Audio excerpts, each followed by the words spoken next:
Bonsoir. Attention aux chenilles processionnaires du pin et du chêne. Ces petites chenilles de 4 à 5 cm sont revêtues de poils urticants qu'elles libèrent en cas de danger.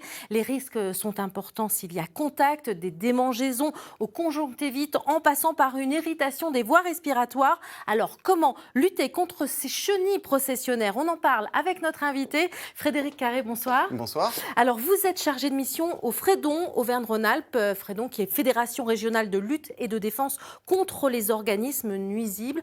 Alors, combien d'espèces de chenilles aux poils urticants trouve-t-on en Auvergne aujourd'hui? Alors, il y a deux espèces qui sont particulièrement préoccupantes pour la processionnaire du pin et la processionnaire du chêne, effectivement, qu'on trouve sur notre territoire. Alors, on va voir en détail comment on les reconnaît, à quel moment elles sont dangereuses pour notre santé et pour la santé de nos animaux domestiques. Mais avant cela, pour que l'on comprenne bien, qu'est-ce qui est dangereux chez ces petits animaux qui sont tout petits finalement? Oui, c'est le fait qu'elles portent en fait sur leur dos des poils urticants. Dès les deuxième ou troisième, à partir du troisième stade larvaire, elles portent ces poils urticants qui, quand on y est exposé, peuvent donner des conséquences assez importantes sur la santé animale ou humaine. Oui. Ce sont des poils, il faut les toucher absolument Alors il faut les toucher, les inhaler, être en contact avec ces poils qui contiennent une protéine allergisante en fait, qui apparaît, qui est dispersée quand ces poils se cassent sur notre peau ou sur nos muqueuses. Ouais. Alors ce qu'il faut savoir, c'est qu'en fait elles éparpillent, c'est ça, ces poils quand elles sont en danger? Alors elles les émettent dans l'air en fait par réaction de défense. C'est quand elles se sentent exposées à un prédateur par exemple qu'elles vont expulser ces soies urticantes dans l'air.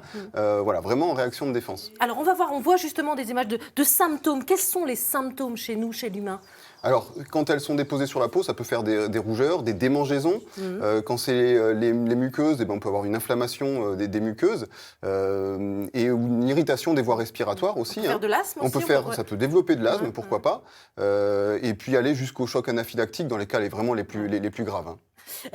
C'est dangereux aussi pour nos animaux domestiques? Oui, surtout pour les carnivores domestiques, donc chiens et chats, et plus le chien que le chat, notamment le chien parce qu'il explore beaucoup son environnement et les jeunes chiens beaucoup avec la langue. Et c'est là qu'il risque de boulotter une ou deux chenilles au moment où il les rencontre. Oui. Et là, les donc conséquences dans la gueule, et effectivement être en contact avec la langue. Et il peut y avoir des conséquences sur la langue avec des épaississements, des nécroses. Et chaque année, les vétérinaires voient arriver des chiens qui ont ce type de problématique, qui ont grappillé quelques chenilles et qui font des réactions vives au niveau de la bouche. Et parfois, on est obligé de les euthanasier. Et ça peut aller jusque ça, soit une amputation peut suffire éventuellement, mais souvent, quand toute la langue est atteinte, ça peut être plus grave. Donc, il faut vraiment les tenir éloignés. Que faut-il faire en cas d'exposition à ces poils urticants pour nous déjà? Alors, il faut essayer de les éliminer le plus vite possible de notre peau ou des muqueuses, parce que le temps de contact va jouer beaucoup sur le niveau de réaction qu'on peut avoir. Donc, les éliminer à l'eau claire, tout simplement. Eau claire plus savon, ça peut suffire à éliminer les poils.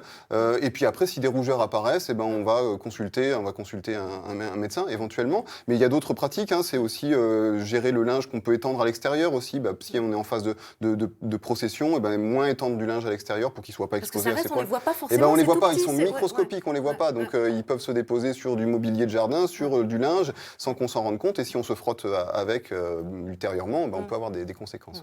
Alors en ce moment, ce sont les chenilles processionnaires du chêne que l'on peut croiser dans notre région, notamment dans l'Allier et le Puy-de-Dôme. Comment on les reconnaît? Alors, elles ont un profil... alors, elles vont faire jusqu'à 4 cm de long, pardon. Elles sont plutôt grises sur les flancs, c'est la couleur dominante, gris. Et puis, avec une bande dorsale qui est noirâtre et une tête noirâtre aussi. Elles restent essentiellement contre l'arbre? Comment elles se... Alors, les processionnaires du chêne, effectivement, restent dans l'arbre pendant toute la vie larvaire, en fait, de l'insecte. Donc, elles vont faire des nids qui sont plaqués contre les troncs ou les principales charpentières. Et elles vont rester dans ces nids. Alors, sauf pour s'alimenter la nuit, elles sortent de ces nids à la queue leu-leu, en file indienne, d'où le nom de processionnaire, pour s'alimenter des feuilles, du feuillage de l'arbre. Ces chenilles deviennent des papillons de nuit, et là, c'est plus du tout dangereux à certains niveaux. Alors, le stade papillon n'est pas dangereux pour l'homme ou pour personne, pour les animaux non plus. C'est la phase où les mâles et les femelles vont chercher à se rencontrer pour se reproduire et produire de nouvelles générations de chenilles. Et c'est pas une phase sensible. C'est pas une phase sensible pour l'humain ou pour l'animal. Oui. Elles sont dangereuses pour les professionnels qui travaillent dans les arbres, on l'a dit. On va voir un extrait de comment on peut éradiquer justement ces chenilles.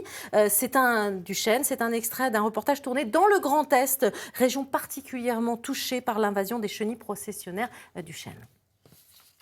Combinaison intégrale, bottes en caoutchouc, gants scotchés aux poignets et même une coiffe avec respirateur intégré. Un équipement complet pour éviter tout contact avec les chenilles et surtout leurs poils. Le signal sonore indique que le respirateur est branché. Prochaine étape, l'arrachage de nid dans les chênes. Et voilà, un beau nid de chenilles. Donc là, on peut voir quand même que celui-ci est bien épais. Une fois décroché de l'arbre, le nid est placé dans un sac poubelle doublé pour ensuite être incinéré. Le feu est la meilleure option pour supprimer le poil urticant des chenilles. Les branches sont donc elles aussi passées au chalumeau. Ce déchenillage radical est pratiqué en dernier recours. Voilà, en dernier recours, mais on peut agir avant, au moment de la reproduction. Alors, même après, en fait, au moment où ces chenilles passent au stade papillon, où effectivement on peut lutter aussi avec des pièges à phéromones. L'idée étant d'attirer les mâles avec des phéromones femelles, en tout cas reconstituées chimiquement, et les capturer dans des pièges disposés dans les arbres. Donc c'est une stratégie complémentaire. Alors en Auvergne, c'est la chenille processionnaire du pin que l'on trouve surtout. Là, la période critique est terminée, mais il faut continuer à lutter contre cette espèce. On la reconnaît comment, celle-ci? Alors celle-là, elle est plus brune orangée au niveau du dos. Donc on a globalement les flancs qui sont bien noirs, la tête bien noire, mais vraiment la ligne dorsale est orangée, voilà, brune orangée. À quel moment elle est dangereuse aussi? Elle n'est pas dangereuse pendant toute la période? Alors elle est dangereuse à partir du 3e stade larvaire, donc dans l'automne. C'est là que se déroulent les cycles larvaires. À partir du 3e stade, donc en milieu d'automne, c'est là qu'elles peuvent émettre ces poils urticants. Donc là, elles ont terminé leur procession, là, parce qu'en général, elles font leur procession pour aller dans la terre. Leur procession de descente en sortie d'hiver, donc à partir de février-mars sur nos régions, jusqu'à début avril, on peut s'en inquiéter. Et c'est là qu'elles sont effectivement les plus exposantes pour nous. Et c'est là où il faut faire attention. Comment on lutte contre les chenilles processionnaires du pin? Alors, à chaque phase de développement de la chenille, il y a finalement une stratégie de lutte différente. Donc, pendant l'hiver, on peut mettre en place des pièges à interception, des pièges à collier, qui vont récupérer les chenilles au moment de la descente, le long des troncs. On peut faire de l'échenillage aussi, donc récupérer mécaniquement les nids qui sont constitués dans le houppier.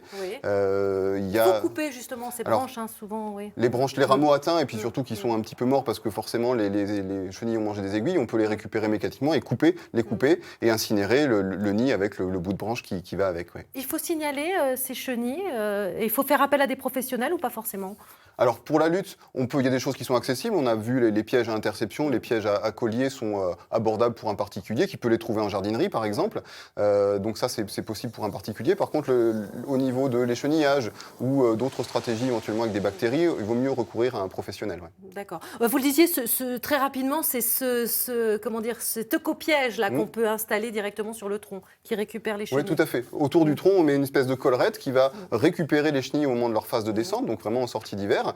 Et puis finalement, elles vont tourner en rond un petit moment, elles vont trouver un seul exutoire, un seul trou avec un tube de descente qui mène dans un sac. Et ce sac, c'est la voie finale pour les chenilles. Finalement, elles vont s'y enfouir et il ne se passera plus rien derrière. Voilà, merci beaucoup Frédéric Carré.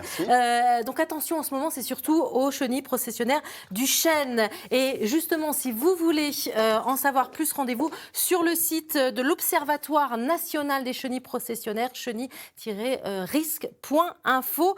Et puis vous pouvez partager vos expériences sur nos réseaux sociaux et nous écrire par mail, vous le savez. En attendant, restez avec nous, l'information continue dans ici 19 20 avec ce qu'il faut retenir de l'actualité.